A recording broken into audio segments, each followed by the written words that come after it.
कि कागजों की कैद में बस नाम रह जाएंगे, वो जो हमारे थे सिर्फ दावे में रह जाएंगे। इस बिल के द्वारा मीठी ईद के जायके को कड़वा करना यही असली सौगात। सरकार इसे एक सेक्युलर बॉडी मान रही है और इसमें गैर मुस्लिमों को शामिल करने की बात कह रही है। आपके मुंह से सेक्युलरिज्म की बात सुनकर अच्छा लगा, जिसके आधार पर यह कहा गया है कि अगर कोई भी वक्फ की संपत्ति विवादित हो तो वो अपना वक्फ स्टेटस खो देगी। धन्यवाद सभापति जी। मैं सबसे पहले दाद देना चाहती हूँ इस बिल के टाइमिंग की कि अभी ईद की रौनक बुझी भी नहीं थी और हमारी जड़ों पर एक नया फरमान लाया गया। पहले उत्तर प्रदेश में मुसलमानों को नमाज पढ़ने पर रोक लगाई और फिर सौगात में ये बिल लाया गया। निसार में तेरी गलियों पे है वतन, जहाँ चली है रिवाजो गैर कि कोई ना सर उठाकर चल सके। मैं सभापति जी आपको ये बताना चाहती हूँ कि ईद के मौके पर एक विधवा महिला अपनी लड़की के साथ मेरे पास आई और उसने बताया कि वह एक वक्फ की प्रॉपर्टी में रहती है, वही उसके सर पर छत का काम भी करती है और उसकी रोजी रोटी भी वहीं से आती है। वो इस बिल को लेकर इतनी फिक्रमंद थी कि कहीं उससे वो उसकी संपत्ति ना छीन ली जाए। वो अकेली एक ऐसी महिला नहीं है, ऐसे लाखों लोग हैं जो वक्फ की गरीब महिलाएं जो वक्फ की संपत्ति से अपना रोजगार चला रहे हैं। और ये जो वक्फ बाय यूजर क्लॉज के हटाने से लाखों वक्फ की जायदाद अपना स्टेटस खो देंगी और लाखों लोग इसी तरीके के लोग सड़कों पर आ जाएंगे। वक्फ क्या है? वक्फ बाय यूजर क्या है? इसका ये मतलब है कि कोई जायदाद अगर सालों से दीन और भलाई के कामों के लिए इस्तेमाल हो रही हो तो वो खुद ब खुद वक्फ मानी जाएगी। हिंदुस्तान की अदालतों ने भी इस बात को तस्लीम किया है। वक्फ बाय यूजर सिर्फ वक्फ बोर्ड को ही मिली कोई खास सौगात नहीं है, ये बल्कि सभी अन्य धार्मिक ट्रस्टों को परंपरा और यूज के आधार पर बिना किसी डॉक्यूमेंटेशन के धार्मिक चरित्र को डिक्लेयर करने का राइट मिला हुआ है। भारत के संविधान के आर्टिकल 13 क्लॉज 3 में कस्टम और यूसेज को कानूनी वैधानिकता प्रदान करता है। इसी आर्टिकल से वक्फ बाय यूजर भी निकला गया है। इस बिल के कानून बनने पर वक्फ बोर्ड तो इस प्रोविजन से हाथ धो बैठेगा, लेकिन अन्य धार्मिक ट्रस्टों को यह सुविधा जारी रहेगी। इससे भारतीय संविधान के आर्टिकल 14 और 15 का सीधा उल्लंघन है, जो धर्म और जाति के आधार पर भेदभाव और कानून के सामने सभी की बराबरी पर जोर देता है।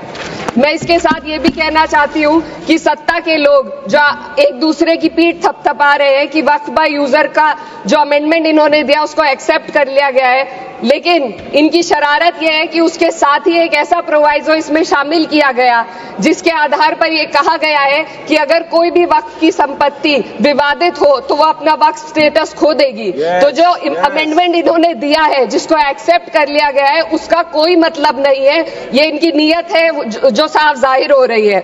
सोने पर सुहागा एक काम और किया है, सरकार ने वक्फ की कानून के सेक्शन 107 को हटाकर लिमिटेशन एक्ट में 12 साल तक ही किसी के खिलाफ अदालत में जाने का प्रोविजन है।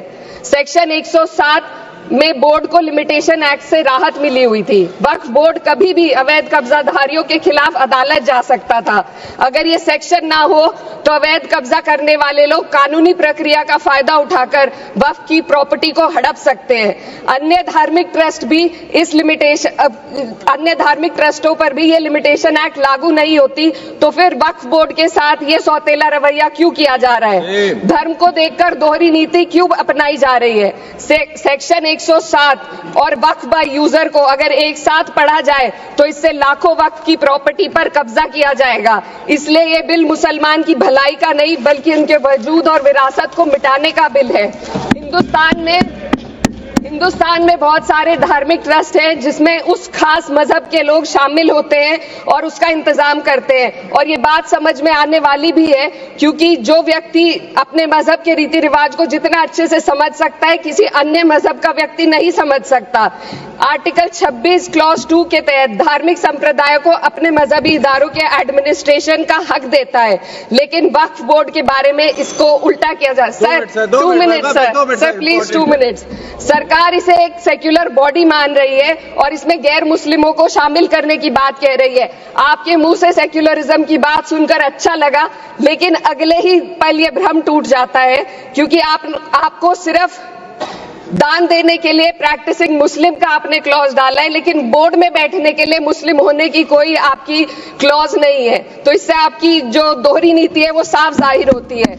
ये वही सरकार है जिसने राम जन्मभूमि ट्रस्ट में ये लिख दिया कि जिला अधिकारी भी अगर होगा तो हिंदू होना चाहिए। कोई मुझे बताए कि वहां पर सेक्युलरिज्म का रस क्यों नहीं घोला गया? सर, आखिर में मैं अपनी बात को खत्म करने से पहले महिलाओं का मुद्दा बार बार उठाया जा रहा है। सरकार का कहना है कि बोर्ड में मुस्लिम महिलाओं को रिप्रेजेंटेशन देंगे। इस कानून से पहले भी मुस्लिम महिलाएं बोर्ड में मेंबर रह चुकी हैं और मिनिमम 2 का प्रोविजन था, उससे ज्यादा भी हो सकती थी। सर, मैं ये कहना चाहती हूँ कि सरकार ने महिलाओं के लिए ऐसा कौन सा नया काम किया जिसका ढिंडोरा सरकार का हर सदस्य पीट रहा है? इस बात की तायीद अगर आपकी तरफ से कोई मुस्लिम महिला करती तो हम उसका यकीन भी करते, लेकिन अफसोस आपकी इतनी लंबी कतार में एक भी मुस्लिम महिला नजर नहीं आती है। सर,